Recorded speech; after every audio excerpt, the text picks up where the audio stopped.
नमस्कार। तमिलनाडु के खेल मंत्री उदयनिधि स्टालिन ने सनातन धर्म को लेकर के जो बातें कही हैं उस पर विवाद बढ़ता जा रहा है। समूचे उत्तर भारत में उसको लेकर के प्रतिक्रिया हुई है और लगभग सभी पार्टियों ने या तो आलोचना की है या उस पर चुप्पी साध ली है। तमाम सामाजिक धार्मिक संगठनों ने भी उसका विरोध किया है।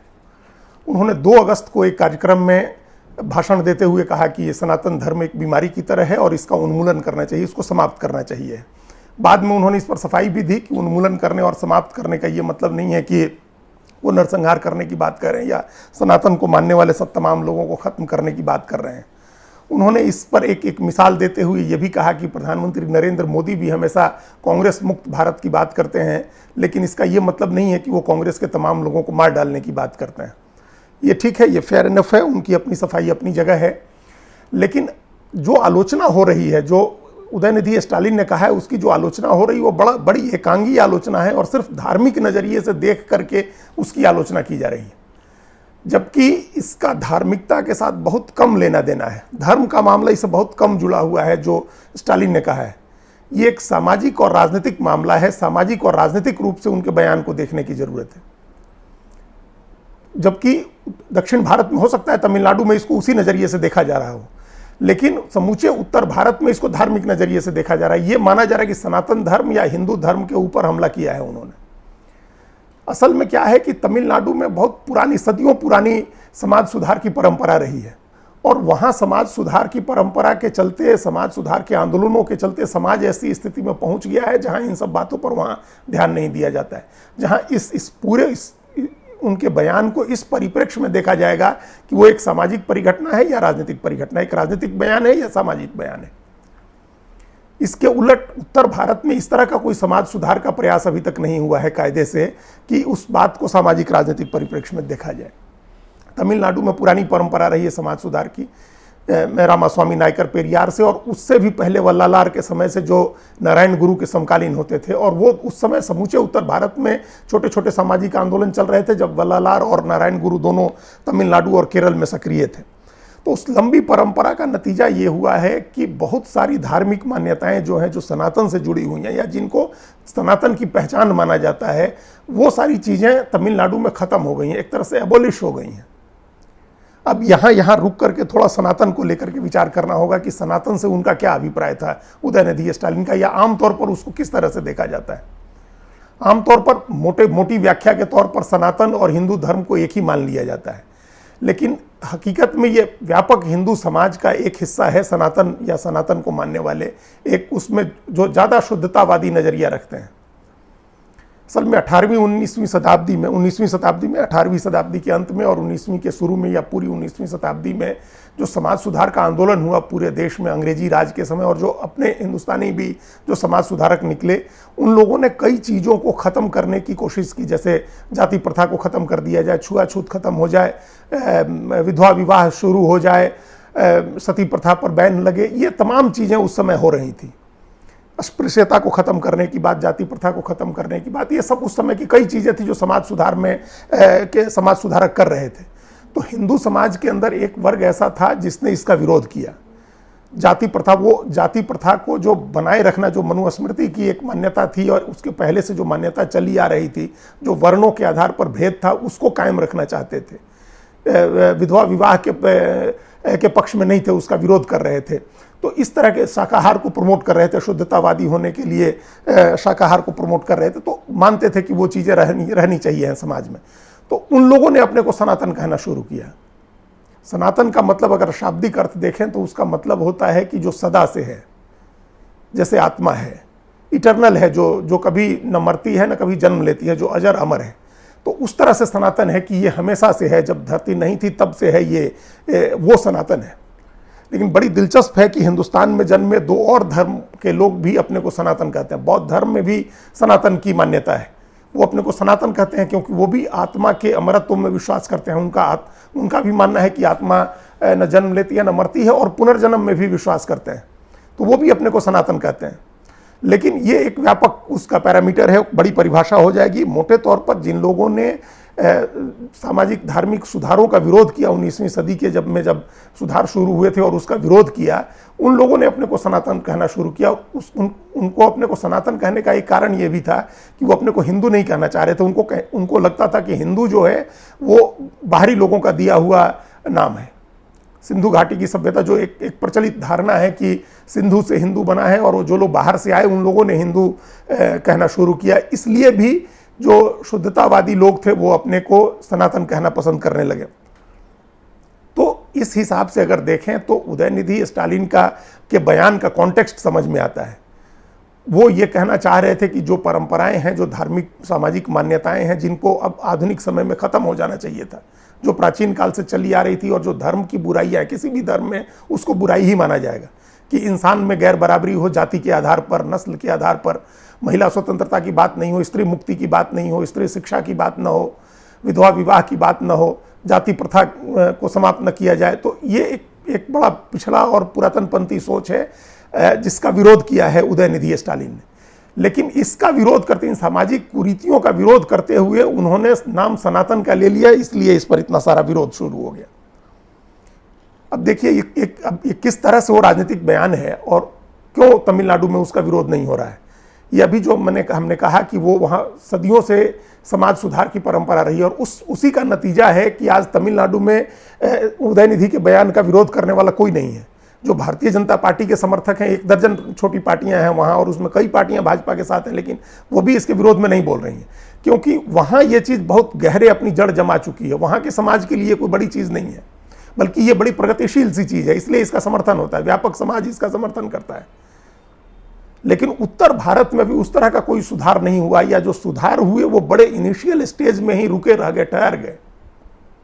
ये माना जा रहा था कि मंडल की जो राजनीति शुरू हुई, मंडल कमीशन की जो रिपोर्ट लागू हुई, उसके बाद एक तरह का समाज सुधार होगा, समाज में बराबरी आएगी, जो गैर बराबरी है वो खत्म होगी।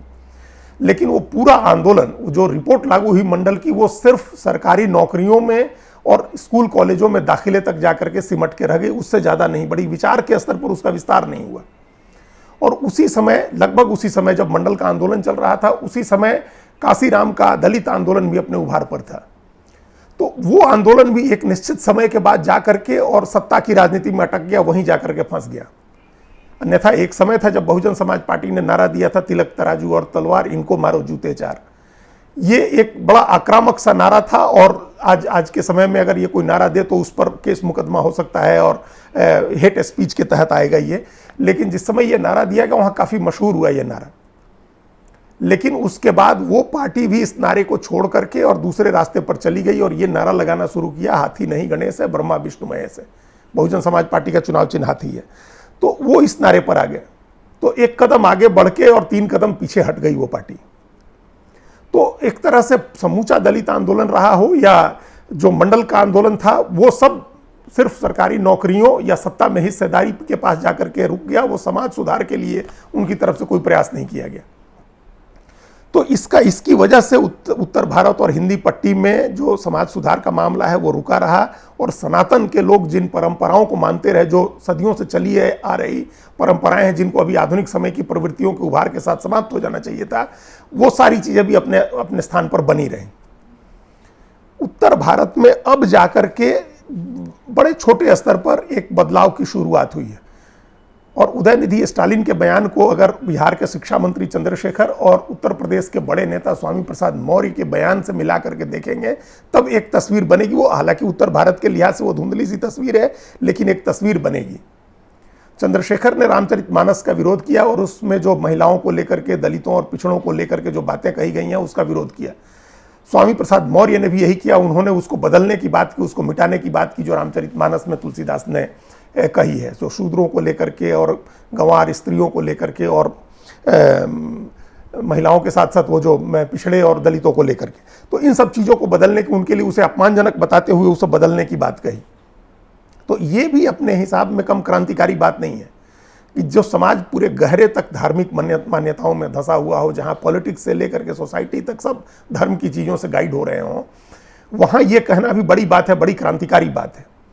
और दोनों नेताओं में, आरजेडी के नेता हैं चंद्रशेखर और समाजवादी पार्टी में स्वामी प्रसाद मौर्य, दोनों पार्टियों ने उनका कोई विरोध नहीं किया, उनके ऊपर कोई कार्रवाई नहीं की। भले इधर उधर से उन पर हमले हुए, लेकिन पार्टियों ने उनके ऊपर कोई कार्रवाई नहीं की। और व्यापक हिंदू समाज भी सड़क पर उतर के उनके खिलाफ कोई कार्रवाई करने की मांग नहीं की। इसका मतलब कि एक समाज को उनकी बात ठीक लग रही है, सुन रहे हैं लोग, भले उसके पूरी तरह से असर में नहीं आए हों, उसको अमल में न लाएं, लेकिन वो सुन रहे हैं, इस बात को समझ रहे हैं। तो इस लिहाज से कह सकते हैं कि एक तैयारी है, एक पहला कदम बढ़ा है उत्तर भारत में हिंदी पट्टी में ये। और उसी बीच जो उदयनिधि स्टालिन ने ये बात कह दी सनातन को लेकर के, एक बड़ा हमला कर दिया। तो अगर राजनीतिक नजरिए से देखें तो ये कह सकते हैं कि उदयनिधि की बात को उन्होंने जिस राजनीतिक कॉन्टेक्स्ट में ये बात कही है, या जिस तरह की राजनीति करने के लिए ये बात कही है, पूरा देश उसके लिए तैयार नहीं है। तमिलनाडु तैयार है उसके लिए, तमिलनाडु में हो सकता है कि उनका ये मास्टर स्ट्रोक और उनको इसका फायदा भी मिले, लेकिन समूचे देश में इसका फायदा नहीं मिलेगा। और दुर्भाग्य से वो एक ऐसे एम.के. स्टालिन के बेटे हैं जो इंडिया गठबंधन जो है, विपक्ष का गठबंधन है इंडिया, उसके एक बड़े नेता हैं।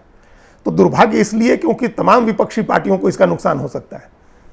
उनको हो सकता है कि फायदा हो, लेकिन जो हिंदी पट्टी की उत्तर भारत की या पश्चिम भारत की ये इस तरह की जो पार्टियां हैं, उनको हो सकता है इसका नुकसान हो जाए। पश्चिम बंगाल में ममता बनर्जी को हो सकता है इसका नुकसान हो जाए। तो ये इसलिए क्योंकि अभी ये इलाके उस मुकाम तक नहीं पहुंचे हैं जिस मुकाम तक तमिलनाडु पहुंच चुका है। समाज सुधार की जिस स्थिति में तमिलनाडु है आज, वहां ये राज्य नहीं पहुंचे हैं। इन राज्यों में अभी प्रक्रिया शुरू हुई है। जैसा मैंने कहा कि चंद्रशेखर जो बिहार के शिक्षा मंत्री हैं, राजद नेता हैं, उन्होंने एक रामचरितमानस को बयान दिया, या स्वामी प्रसाद मौर्य ने उत्तर प्रदेश में दिया, या कर्नाटक में कांग्रेस ने बजरंग दल पर पाबंदी लगाने की बात की। तो ये सब इनिशियल स्टेज में, ये सब शुरुआत हुई है। देश में एक बड़े तबके का मानस बनाने की बात हो रही है कि धर्म के नाम पर उनका एक्सप्लॉयटेशन होता रहा है। ये पिछड़ी जातियों, दलितों, आदिवासियों और एक बड़े तबके की महिलाओं को ये बताने की कोशिश हो रही है कि अगर जो सनातन, जिन मान्यताओं की बात सनातन के बैनर तले की जाती है, जो पितृसत्तात्मक बात है, जो जाति व्यवस्था को बनाए रखने की बात है, पितृसत्तात्मक समाज बनाए रखने की बात है, वो अंततः उनके लिए हार्मफुल है, उनका नुकसान करने वाला है, उनका रास्ता रोकने वाला है, उनके लिए अपमानजनक है। ये बताने की अभी शुरुआत हुई है। और ये एक कहावत है कि जिस विचार का समय आ जाता है उसको कोई नहीं रोक सकता है, लेकिन जब तक उस विचार का समय नहीं आया है तब तक उस विचार को आक्रामक तरीके से अगर आप रखेंगे तो उसका नुकसान होगा। तो यही काम उदयनिधि स्टालिन ने किया। उनकी भावना चाहे जो रही हो, उनका कॉन्टेक्स्ट चाहे जो रहा हो, भले वो जाति प्रथा खत्म करने, महिलाओं को उनका अधिकार दिलाने, पितृसत्तात्मक समाज व्यवस्था को खत्म करने की बात कह रहे हो, लेकिन उन्होंने जिस अंदाज में कही है, एक तो वो अंदाज सही नहीं है, और दूसरे उन्होंने जिस समय कही है उसकी टाइमिंग गलत है।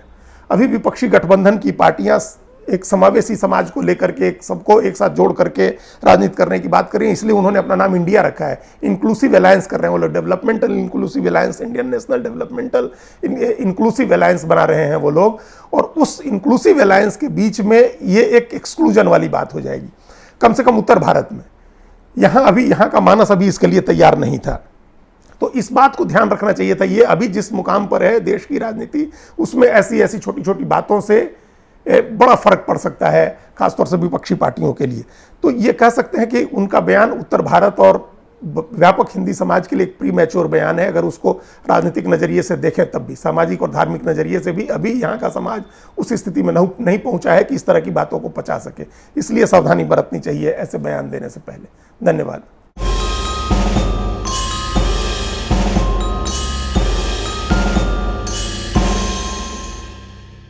कृपया हमारे चैनल के साथ जुड़िए, लाइक कीजिए, सब्सक्राइब कीजिए, बेल आइकॉन जरूर दबाइए।